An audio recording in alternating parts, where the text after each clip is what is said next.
largely centered in New York, from my experience, to note the 400th anniversary of the Two-Row Wampum Treaty. It was a statewide advocacy and an education campaign, and it sought to renew the chain of friendship established by the Two-Row Wampum Treaty. It was made between the Haudenosaunee and the Dutch, and then continued with the French and the British and the United States. Environmental cleanup and preservation were core components of the campaign, and the project coordinator had this to say: the good intent of that effort is being continued in a variety of ways through the work of Native people and allies far and wide. Neighbors of the Onondaga Nation, these are some of the groups that continue to work after this. Neighbors of the Onondaga Nation, the Doctrine of Discovery Study Group, the Great Law of Peace Education Center, the Onondaga Canoe and Kayak Club, and the Haudenosaunee Murals Project in Ithaca were going on it, continued on from this movement. And now that more understood the two-row wampum that was intended, the friendship that was intended, we hope you will find opportunities to support Native nations in their ongoing struggles. And they recommend, he goes on to recommend letters to your representatives when issues come up are always helpful, as are letters to the editor. And there's continued work, and there are obligations to protect our Mother, the Earth. I expect that many of our new relationships will continue as we find additional ways to work together. And it's signed Peace, Andy Major, Project Coordinator. And that was back in 2013. Now, the day I showed up in Albany in 2013, that day the speakers made it clear that we can't undo the difficult, harm-filled past, but we can find a better way forward together. And that was their approach. Let's find a better way forward together in friendship, in compassion, in justice, in caring for one another. It's up to each of us to do our part to build peace on earth. And I was relieved to hear that I can't shoulder all the blame of the generations, because that is heavy. And alone, neither can I do all the healing work myself that needs to be done. But I'm still responsible for doing my part. And it helps to know now some of the organizations doing the healing work, and to know that United Methodists are among them.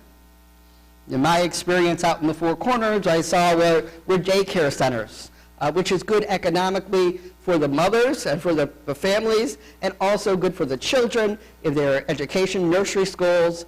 And I saw community centers, I saw schools being improved and being funded in some ways. I actually worked on one of the schools that was doing that. And I invite you to consider what your healing part might be, what your doing no harm part might be, what your reconciling part might be going forward. And it's not going to be the same for all of us. I can tell you what I decided this week, because this really tore my heart apart in some ways. It's like, I just don't know enough. Now think of this. I worked in a museum as a director of education and research, right? Not too far from the Chrch Museum. They actually started in our museum space and then moved on. And, well, you know, some of you know the history I have, and it's like, I just don't know enough yet. And the educator at the Chrch Museum was very nice and took me under his wing and taught me a few things when he knew I was going out to the Four Corners for an immersion experience. And I still say to you today, I don't know enough to be as helpful as I need to be. So I'm hoping going forward from here, we'll find more ways to learn more. When I participated in the cultural immersion experience in the Four Corners, that was 2002, it was to consider the impact of Christianity on Native American culture. And my internal experience may have been a little different from that of my fellow students, because we're all different. Most of them, I think, had grown up in urban and suburban areas, and we were out in kind of a nature-based kind of setting. Well, I had grown up playing in sheep pastures and playing in the stream and sitting under the shade of the trees and appreciating nature, so that wasn't so strange for me. And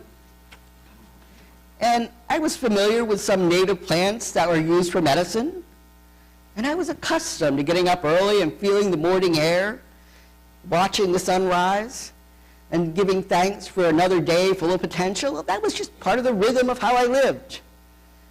And so I slid in easily there. It was a good fit for me to learn. And I knew rural poor people. My mom had been a public health nurse out in Chrch County, and so I knew some of that reality. Still then, what I experienced and saw in poverty on the reservations was shocking to me.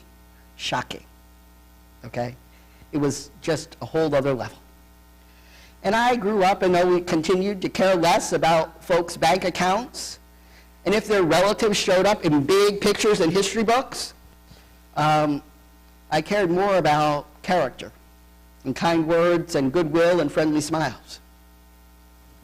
So I slid in. I did okay there. I also knew this, and I know this. I knew this going there, that part of my family history was that we lost our lands in Europe as a result of war. They had been ceded to another country. And some of the relatives I grew up knowing as cousin and aunt and uncle, they were real people and I interacted with them, had been displaced people in Europe. And that's how they ended up in the United States.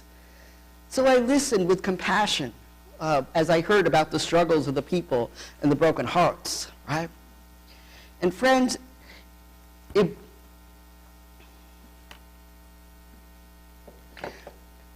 we keep peeling back the layers of history over the generations, we all, someplace in time, had indigenous ancestors somewhere.